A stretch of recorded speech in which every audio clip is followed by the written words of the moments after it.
খুব ভালো আছি।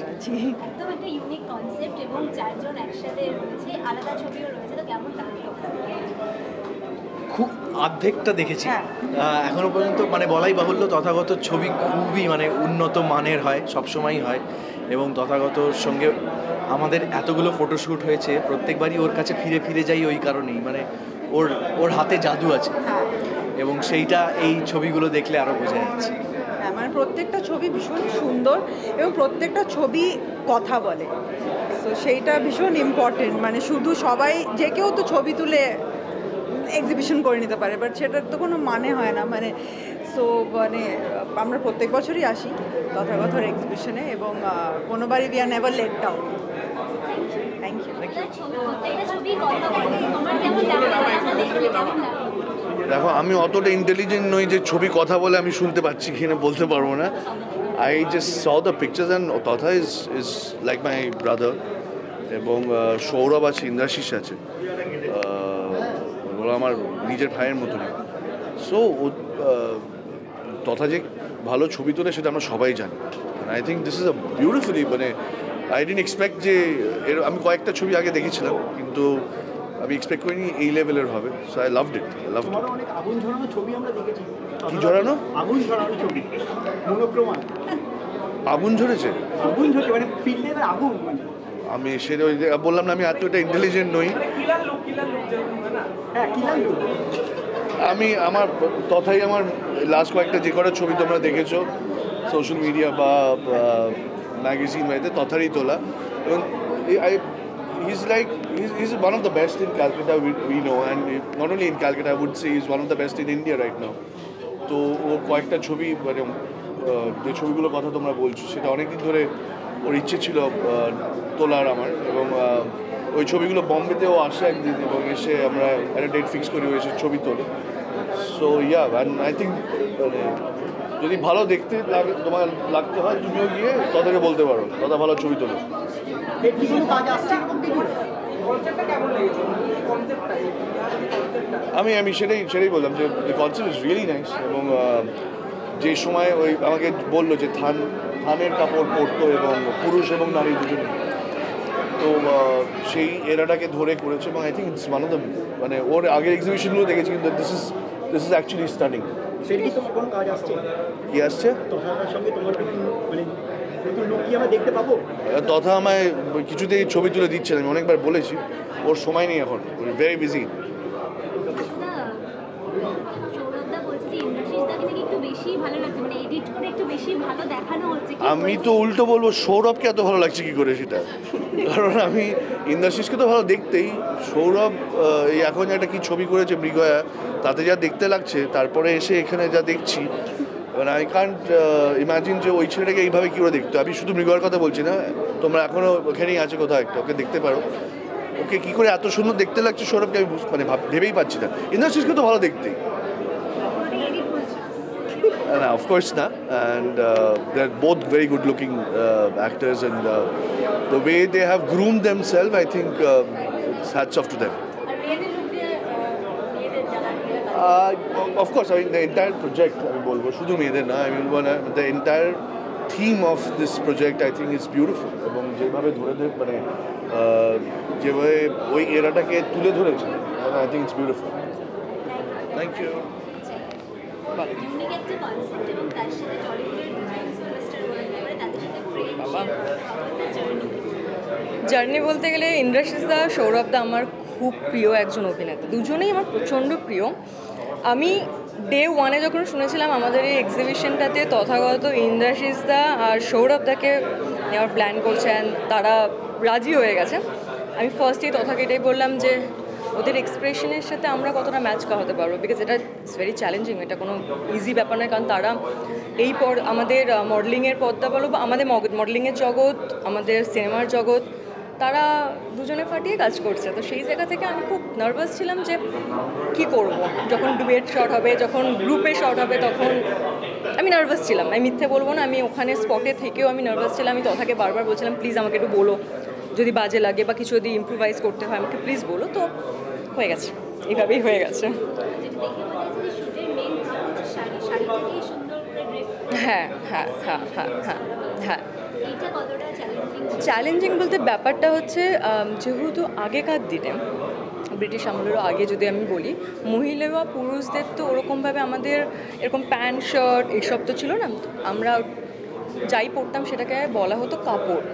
এটা সবাই জানে যে তখন কি পরছিস না কাপড় পরে আসছি, একটু দাঁড়া, কাপড়টা আমরা ব্যবহার করতাম, রাইট? তো সেই জায়গা থেকে এখানে থিমটা এরকমই রাখা হয়েছে যে একটা মেয়ে আর একটা ছেলে কীভাবে কত রকমভাবে কাপড় পরতো। কাপড় তো জড়াতে হবে, কারণ ওই টাইমে কোনো ব্লাউজের কোনো জায়গা ছিল না, ইভেন আই থিঙ্ক পেটিকোটও ছিল না, তো ওইভাবেই ওই প্যাচ করে ওইভাবেই জড়ানো হতো, রাইট? তো ছেলেদের ক্ষেত্রে ধুতি অ্যান্ড গায়ে হয়তো চাদর, আর মেয়েরা এইভাবেই শাড়ি পরতো। হ্যাঁ, আগেকার দিনে যেরকমভাবে শাড়ি পরতে হতো এখানে ওরকম করা হয়নি, একটু যেহেতু এক্সিবিশন একটু ফ্যাশনেবল রাখা হয়েছে, যেহেতু এটা ফ্যাশন ফটোগ্রাফি তথাগত, তো দু রকমই রাখা হয়েছে যাতে দেখতেও ভালো লাগে কিন্তু ওই টাইমটার ছোঁয়াটাও থাকে।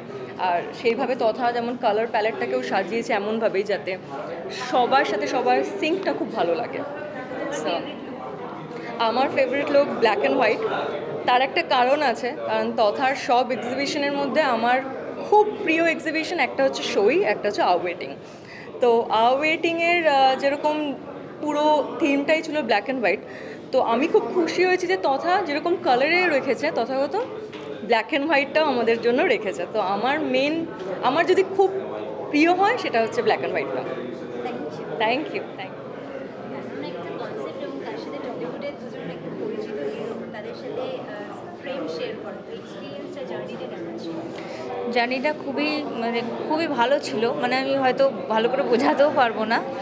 প্রথমবার কাজ করছি, মনে মধ্যে একটু ভয়ও ছিল। এত দুজনেই এক্সপিরিয়েন্সড অ্যান্ড এস্টাবলিশড দুটো অ্যাক্টর, তাদের সাথে কি করব না করব, যদি কোনো কিছু খারাপ লাগে তাদের, তা এরকম কিছু হয়নি। আমি একটু চুপই হয়ে গেছিলাম দুজনকে দেখে, তখন ওরা নিজেরাই কথা বলেছে, তারপরে আস্তে আস্তে বন্ধুত্ব হয়ে গেছে। ভালো। কোন লুকটা ফেভারিট? আমার ওই গ্রিন শাড়িটা। পাঁচজনকে একসাথে নিয়ে এসছো, কেন? এই পাঁচজনই কথা বলছো? এই পাঁচজন সেরম ওরকম কোনো প্ল্যান না যে এই পাঁচজনকেই নেব। আসলে আমরাই বন্ধুরা মিলে বসে আড্ডা মারছিলাম, আড্ডার মাধ্যমেই শুটিংটার কথা মাথায় এসেছে। আমরা প্ল্যান করলাম যে আমরা এরকম একটা শুটিং করতেই পারি। আসলে এমন একটা সময়ের ফ্যাশন যখন স্টিচড জামা বা এরকম প্যান্ট এরকম এই ব্যাপারটা ছিল না, তখনও পুরুষ মহিলা সবাই কাপড় ব্যবহার করতেন। তো এইটা একটা আড্ডার মাধ্যমেই তখন ঠিক করলাম যে আমরা এরকম একটা এক্সিবিশনও করতে পারি, বা প্রথমে একটা ফটোশ্যুট করি, যে কি হয় দেখি। তো যখন প্ল্যানটা আস্তে আস্তে আর একটু এগোলো, এই শুটিংয়ের কিছুদিন আগে তখন থেকে আমরা মাইন্ডসেটে ছিল যে আমরা এটা যদি ঠিকঠাক এক্সিকিউট হয় তাহলে আমরা একটা এক্সিবিশন করবো এটার উপরে, ব্যাস এইভাবেই। লুক অ্যান্ড ফিল একটা আলাদা রকমের কথা বলছে, এই কথা বলার জন্যই কি পুরো প্ল্যানিংটা? এই কমপ্লিমেন্টের জন্য থ্যাংক ইউ। হ্যাঁ, আমরা চেষ্টা করেছিলাম যে কোনো ডিরেক্ট কোনো স্টোরি না, হয়তো ইন্ডিভিজুয়াল প্রত্যেকটা ছবিও একটা গল্প হতে পারে। আবার আমরা যেমন করেওছি সাজিয়েওছি ওইভাবে যে এক একটা সেকশনও একটা গল্প হতে পারে, আবার সমস্তটা মিলেও একটা গল্প হতে পারে। ওভাবে বলো একেবারে অন্য রকমের লুক, এবং তিনটে মনে হয় চেঞ্জ রয়েছে তোমার, যেমনটা বলছিল তখন। একটু বলো কবে থেকে শুটটা চলছে এবং কোন বিষয়টা তোমার সব থেকে বেশি অ্যাট্রাক্ট করেছিল এই শুটিং? এই শ্যুটটা তো বেশ কদিন আগে করা, কারণ এই এতগুলো ছবির পোস্ট প্রোডাকশনে ডেফিনেটলি একটা সময় লাগে, একটা মিনিমাম সময় না দিলে এরকম প্রোডাক্ট বের করা খুব মুশকিল। এটা একটা সত্যি ইউনিক ভাবনা, যেটা তথা কোত্থেকে খুঁজে পেয়েছে, কোত্থেকে ভেবেছে আমি জানি না। Very well thought and then very well executed by him, সঙ্গে ওর টিম, সঙ্গে মেকআপে যারা ছিলেন, ফ্যান্টাস্টিক জব। আমার ফার্স্ট টাইম এটা এরকমভাবে to be a model for any kind of thing. কোথাও হয়তো একটা সাবকনসিয়াসে একটা ইচ্ছে ছিল জিনিসটা করার, সেটা খুবই ভালো একটা রূপে আর কি প্রকাশ পেয়েছে। I am very happy about that and thank you. তথা আর কিছু বলার নেই আমার এখানে। আমি এখানে এসে সত্যি সবাইকে দেখে ভীষণ মুগ্ধ হয়ে গেছি। It is an amazing job by Tatha. তোমার সবচেয়ে ফেভারিট লুক কোনটা? এরে আমি একবারই ঘুরেছি, এবার একটু না ঘুরে আমার মনে হয় একদম শুরুতে একটা ছবি আছে আমার এখানে কপালে একটা হাত দিয়ে, আমার ওইটা খুব ভালো লেগেছে দেখতে। তোমাকে আজকে ভীষণ শাই লাগছে, কেন বলো তো? না আমি ঠিক চাই না, আমি আজকে একটুখানি শরীরটা ডাউন আছে, শুটিংয়ের মধ্যে পড়ে গেছি, তার মধ্যে আর শুটিং কেমন চলছে সেটা বলো। শুটিং খুবই ভালো চলছে। কৌশিকদার সঙ্গে কাজ করা তো সবসময় একটা অন্যরকম এক্সপিরিয়েন্স, একটা লার্নিং এক্সপিরিয়েন্স। প্রত্যেকটা ছবি থেকে শিখছি। অসামান্য অভিনেতা, তার পাশে দাঁড়িয়ে অভিনয় করাটা একটা ব্যাপার, তিনি যখন মনিটরে থাকেন ডিরেকশন দেন সেটা আর একটা অন্য ব্যাপার। তো খানিকটা নার্ভাসনেস কাজ করে, খানিকটা ভয় করে, তারপর জিনিসটা যখন অ্যাকশান থেকে কাটের মধ্যে দিয়ে গিয়ে আলটিমেটলি আবার একটা জড়াজড়ি হয় শটের শেষে, সেই ফিলিংটা অ্যামেজিং। এটা যেন মানে সারা জীবন ফিরে ফিরে আসে আমার কাছে। সত্যি কথা বলতে পাওয়াটা হচ্ছে এই এক্সপিরিয়েন্সটা, এবং এক্সিবিশনে এরমভাবে সচরাচর তো আমি আসি না, এবং সেইভাবে ইনভিটেশনও থাকে না, এবং এক্সিবিশনের মুখ আমি তো আমি তো সেইভাবে কোনো দিন মডেলিং অ্যাসাইনমেন্টসও কখনো খুব একটা দেখা যায়নি, আমি করিও নি। তো সেক্ষেত্রে এইটা আমার কাছে প্রচণ্ড একটা নতুন ধরনের একটা ওয়ার্ল্ড আর কি, এবং নতুন ধরনের জিনিস। তো সেটা এত বড়োভাবে সেলিব্রেটেড হয় সেটাই আমি জানতাম না। তো আজকে এসে এই এক্সপিরিয়েন্সটা সবার থেকে দামি আমার মনে হয় এইটা আমি পেলাম।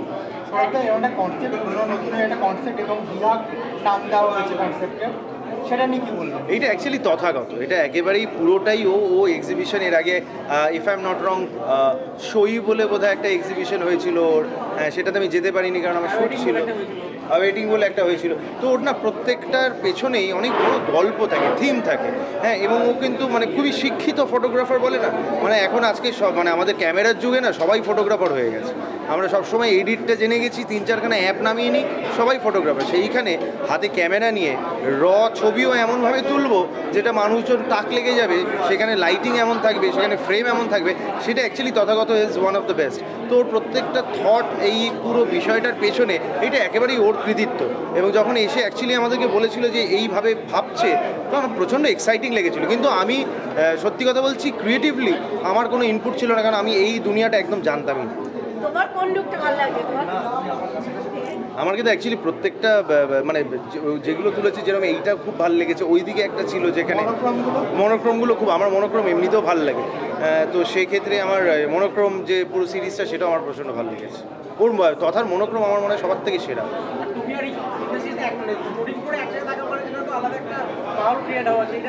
সেখানে তো মজা হয় আর কি, মানে আমার ইন্দ্রাশিস, যিশুদা, তো মানে ওই একটা আলাদা একটা আমাদের বন্ডিং আছে আর কি। তো সেইটা যেটা হয় সেটা আর এখানে ক্যামেরায় বলা যাবে। কেমন আছো আগে? ভালো আছি। এরকম একটা কনসেপ্ট বিহারের কারণ হ্যাঁ, আমার ভীষণ ভালো লাগলো। তথার তোলা ফটো আমার ভালোই লাগে, কেন ওর একটু দৃষ্টিভঙ্গিটা, ওর কনসেপ্ট একটু আলাদা হয় সব সময় সবার থেকে। আর এখানে কালার সাথে সাথে ব্ল্যাক অ্যান্ড হোয়াইট পিকচারগুলো আমার ভীষণ ভালো লেগেছে, কারণ ব্ল্যাক অ্যান্ড হোয়াইট পিকচারগুলো না কথা বলছে, না একটা কাহিনী আছে মনে হচ্ছে একটা। তো ভীষণ ভালো, সবাইকে একদম অন্য রকমভাবে। সৌরভ সব কিছুই ক্যারি করতে পারে, কিন্তু ইন্দ্রাশিসকে একদম অন্যভাবে এখানে দেখলাম। খুব ভালো করেছে ডিম্পল, খুব সুন্দর লেগেছে ওকে, খুবই ভালো লাগছে, সুন্দর লাগছে। এটা খুব সুন্দর হয়েছে ফটোশ্যুটটা। Thank you.